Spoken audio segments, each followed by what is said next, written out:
Bom, pessoal, então, para a gente concluir o que estávamos falando, né? Então, o anticorpo é toda molécula que vai ter o formato de um Y, e como se a gente for olhar esse Yzinho, nós percebemos um, dois, três partezinhas, né? Então, ele consiste em três segmentos de tamanhos iguais.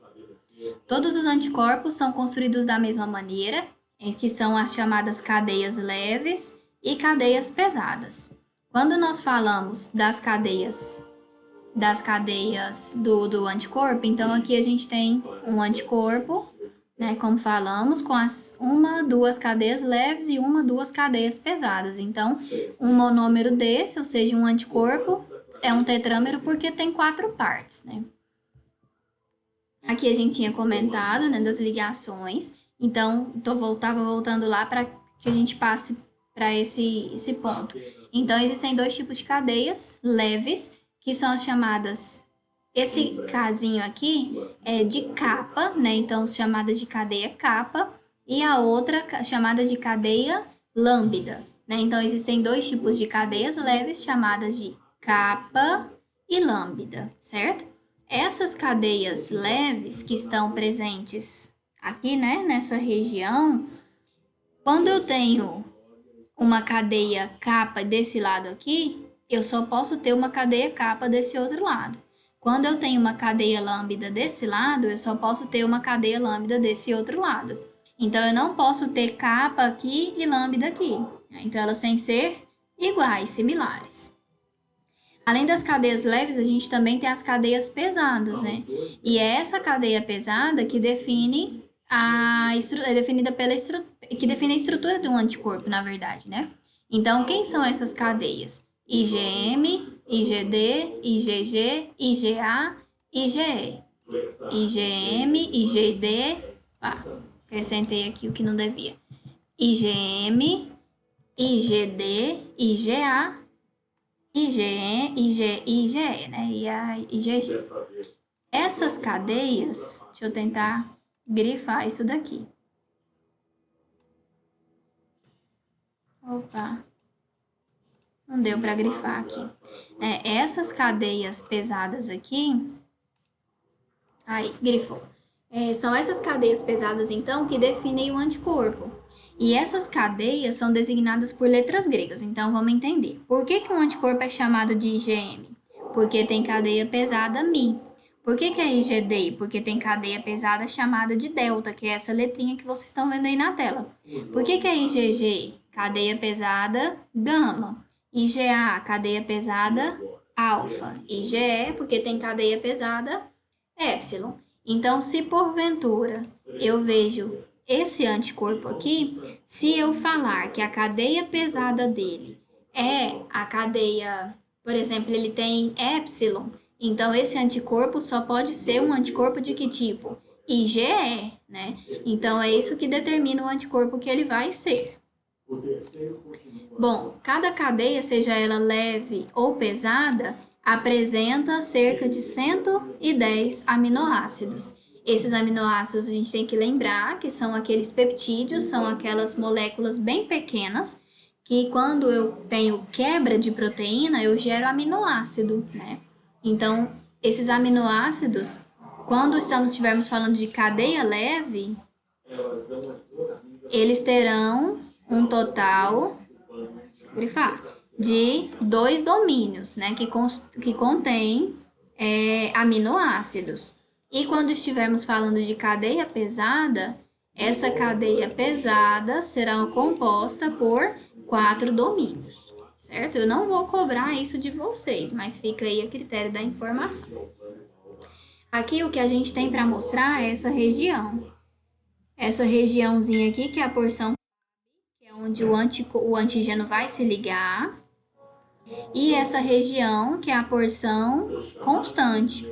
E o interessante que a gente percebe aqui é essa ponte, que é constituída de ponte de sulfeto, certo? Essa ponte de sulfeto, ela precisa ser uma ponte forte o suficiente para resistir e não ter quebra desse anticorpo, não ter, para que um braço, digamos assim, uma porção não se solte da outra, certo? Nessa imagem, o que a gente percebe interessante? A presença do patógeno, que esse patógeno pode ser uma bactéria, parte da bactéria, parte de um vírus ou o que seja, né, o patógeno. Aqui nós temos o antígeno, né, a região, ó, que vai, né, provocar algum estrago, digamos assim, né?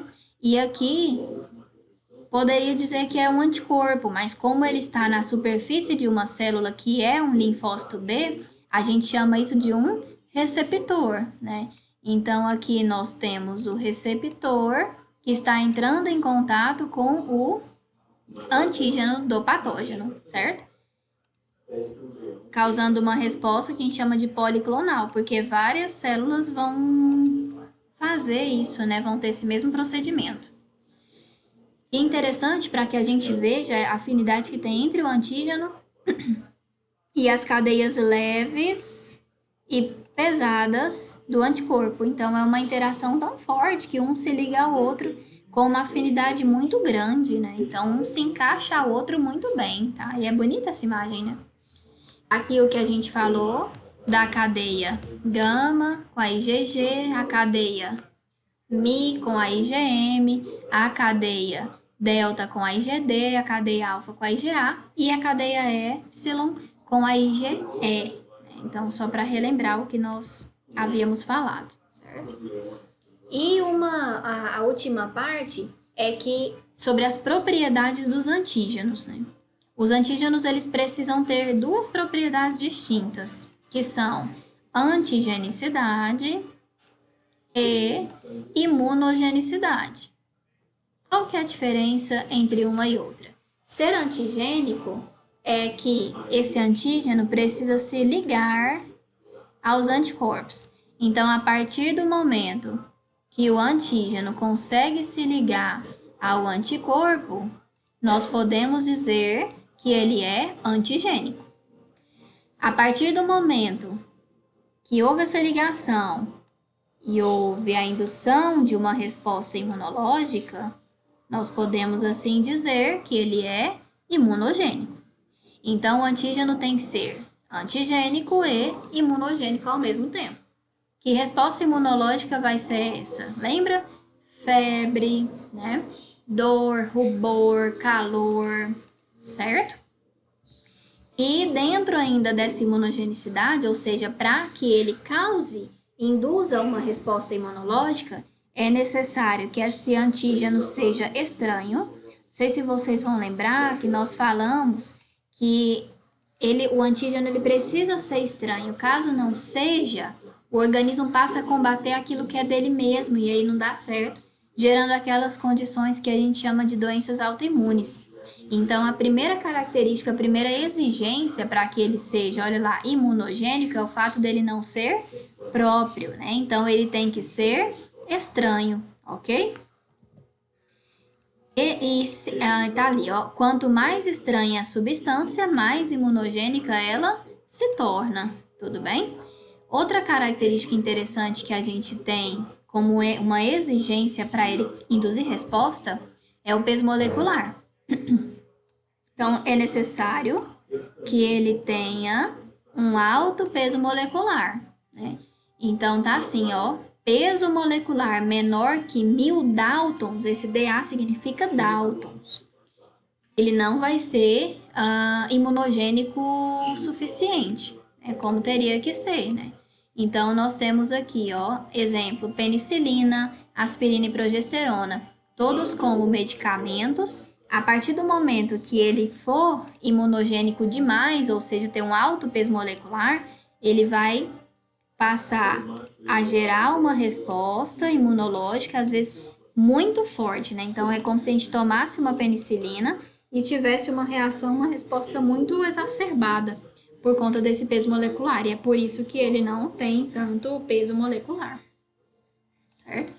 Então, é isso, a parte de anticorpos, para a gente encerrar, tá? E agora vamos abrir para as dúvidas, ok? Obrigada, meninos.